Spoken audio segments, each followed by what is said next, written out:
नमस्कार। आज इस बात का गहन विश्लेषण करेंगे कि आखिर बिहार में एनडीए की बम्पर जीत कैसे हुई। सारे उम्मीदों पर, सारे संभावनाओं पर पानी फिर गया। ये माना जा रहा था कि जेडीयू सबसे बड़ी पार्टी हो सकती है या आरजेडी इस बार भी सबसे बड़ी पार्टी हो सकती है, लेकिन ऐसा कुछ नहीं हुआ। बीजेपी सबसे बड़ी पार्टी के रूप में उभर कर सामने आई है और दूसरे नंबर पर जेडीयू रहा है, जबकि तीसरे नंबर की पार्टी बन गई है आरजेडी। तो ये जो पूरा उलटफेर हुआ है, इसके पीछे क्या वजह रही है? देखिए, तीन बड़े कारण हैं जिसके चलते एनडीए की बम्पर जीत हुई। पहली बात यह है कि जो तीन पार्टियों का कॉम्बिनेशन था, तीन बड़ी पार्टियों का कॉम्बिनेशन था, बीजेपी, जेडीयू और लोक जनशक्ति पासवान। तो एक कॉम्बिनेशन ने इतना अच्छा काम किया, इन तीनों कॉम्बिनेशन का वोट बैंक आपस में जब मिला तो उसका जो इम्पैक्ट हुआ बहुत अच्छा रहा।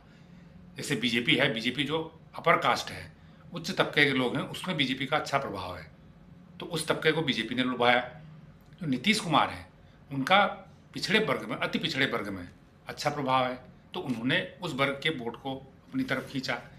जो पासवान हैं, उनका जो वोट है, चिराग पासवान है, उनकी पार्टी जो है लोक जनशक्ति पार्टी पासवान करके, उनका जो वोट है उनमें एक जो अति पिछड़ा वर्ग है और प्लस मुस्लिम में भी उनका अच्छा प्रभाव है कुछ एक स्पेसिफिक एरिया में, तो उन्होंने भी अच्छा प्रदर्शन किया। और मुस्लिम वोट वहाँ बिहार में आरजेडी को भी जाता है और नीतीश कुमार को भी जाता है, उनकी पर्सनल छवि पर जाता है।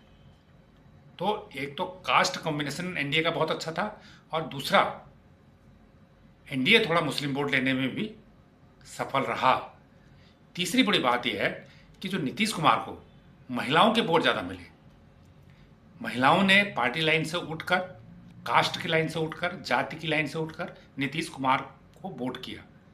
उसकी वजह यह है कि हाल में नीतीश कुमार ने एक योजना शुरू की थी जिसमें हर महिला को स्वरोजगार के लिए 10-10 हज़ार रुपये की नकद राशि दी गई थी, तो ये भी एक फ़ायदा रहा। इसके अलावा बिहार में शराबबंदी है, हम सब जानते हैं, और शराबबंदी का सबसे बड़ा फ़ायदा महिलाओं को मिलता है, क्योंकि पुरुषों में शराब पीने की लत होती है और उसका उत्पीड़न का शिकार महिलाएं होती हैं। तो शराबबंदी की वजह से बिहार में महिलाएं नीतीश कुमार को पहले से ही वोट करती हैं। इसके अलावा प्रधानमंत्री नरेंद्र मोदी की छवि भी महिलाओं के बीच में अच्छी है और महिलाएं भी उन्हें पार्टी लाइन से हटकर वोट करती हैं। इसके अलावा जो बीजेपी की योजना हमेशा रहती है कि जो उसका लाभार्थी है, उनकी योजनाओं का, सरकार की योजनाओं का लाभार्थी है, उसको वोट में बदलो।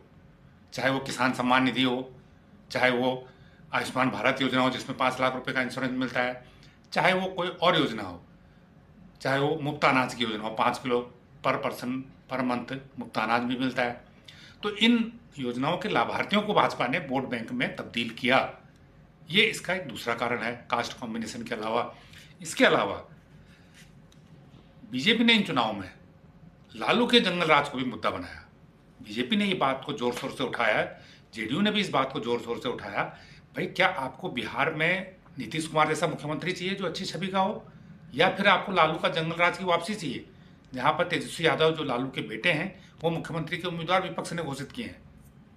तो इस मुद्दे ने भी काफ़ी काम किया बीजेपी के पक्ष में और महागठबंधन के खिलाफ आरजेडी की सीटें इससे कम हुई और लोगों को लगा, खासकर जो 50 साल से ऊपर के लोग हैं, नई पीढ़ी ने जंगल राज नहीं देखा है लालू का, लेकिन जो 50 साल से ऊपर के लोग हैं उनको ये लगा कि वास्तव में अगर तेजस्वी यादव जीत गए तो ऐसा कहीं ना हो कि फिर से बिहार में जंगल राज की स्थिति हो, जिसको नीतीश कुमार ने काफ़ी हद तक कंट्रोल कर रखा है।